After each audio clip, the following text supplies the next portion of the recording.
Vâng, xin chào tất cả anh em đam mê audio trên toàn quốc.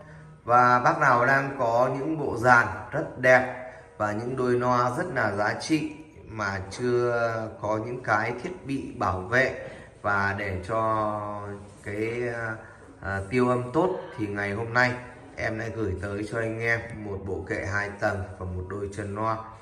Kệ này thì được em làm bằng gỗ xoan đào phun màu óc chó, kết hợp với những chiếc chân đinh bằng hợp kim, tem audio bằng đồng nguyên khối các bác nhé.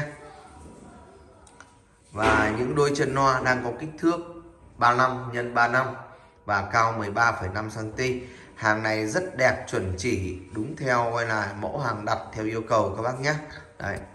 Và cái kệ âm thanh này thì nó bảo vệ cho cái thiết bị của mình rất tốt. Đầu tiên là những cái hơi nóng mà nó không bị xả ra, nó không bị nóng quá cái thiết bị của mình. Và nó bảo vệ cái thiết bị để anh em không phải chồng lên nhau á, thì nó không bị han những cái bề mặt của thiết bị của mình, thì nó rất là ok. Đấy.